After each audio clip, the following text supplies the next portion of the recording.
Daniel. Daniel, he lived in a devastating and difficult and disorientating time. It was a time where it looked like God's promises have been the furthest away from fulfillment. Nebuchadnezzar, the Babylonian king, had just conquered Jerusalem. So you read in the first couple of verses in Daniel 1. And Daniel, together with a whole group of people, was exiled out of Jerusalem and brought to Babylon. It was a time of a lot of geopolitical tension and strife, and was combined with a massive pressure of cultural and moral concession. Because Nebuchadnezzar's master plan had always been to assimilate all those different people groups into one group, into one nation. Because they spoke different languages, had different cultural backgrounds, different local gods. And his plan was, if I all bring especially the brightest people together and reform them, re-educate them in the ways of Babylon, I can hold this kingdom together around me. So we find Daniel in Babylon. Just in the first couple of verses you see him changing from Jerusalem to Babylon. And he must have lived there with questions like this. With all being different now, how does faith fit into this new normal? Or what is God's involvement in all of this? Maybe something like this. Shouldn't I just give up on God as he allowed this to happen? Well, in these first couple of verses in Daniel, the first 7 verses, we find Daniel and his 3 friends being whisked away into exile indeed. Jerusalem had fallen, and they had been talent spotted, headhunted, and offered an internship at the Babylonian court. And you could think that this could be maybe flattering if you think about it. You're offered a greatest position you can imagine, the most. You can't think of a better place. But all the food, everything that you need, all the provisions, all the money that you want. But as my colleague used to say, there's no such thing as a free lunch. It wasn't all promises here. It was all encompassing, and it involved changing your name. Well, we might say, come on, what's in the name? But for them it meant to give up on God.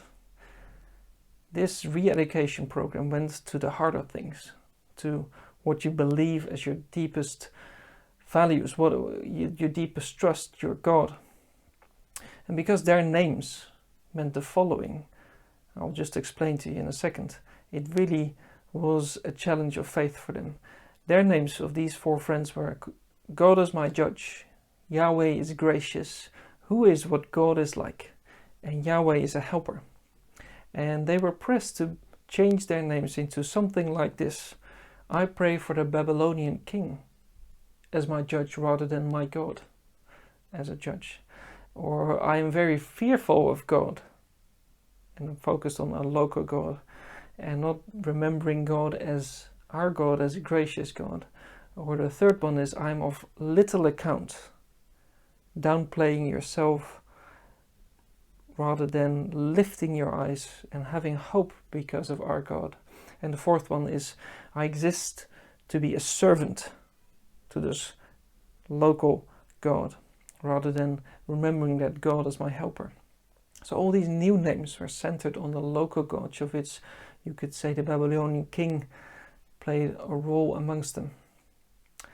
And what we find here is that the first thing in a crisis is that it challenges the names of our God. It challenges what we really believe about God, how we perceive God to be.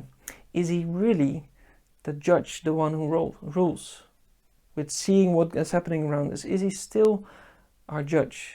Is he really gracious and merciful, even though we face hardships?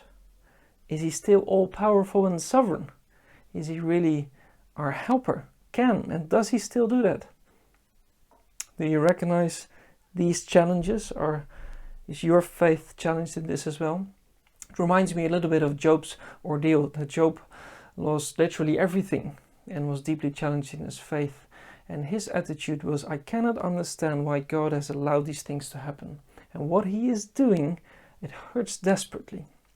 But I believe that God is honorable, that he is a God of integrity, that he is who he says he is. And I will stick to that that in the end it will be made absolutely clear that He is God, and He is a God of love, justice and truth. Or using the names that we find here, that He is our God, God who is our judge, a gracious God, a sovereign God and our helper. Daniel was pressed to change his name and give up on God because of changing circumstances. What is your reaction? What would you do? It's in these moments, whether this is this crisis or maybe another personal crisis, it's in these moments that we are invited to come to know our God. We can move from having heard about Him to having seen Him. Do you dare to keep trusting God? Are you going to hold on? That's it for now. We'll continue with the rest of Daniel 1 at a later moment. Thank you.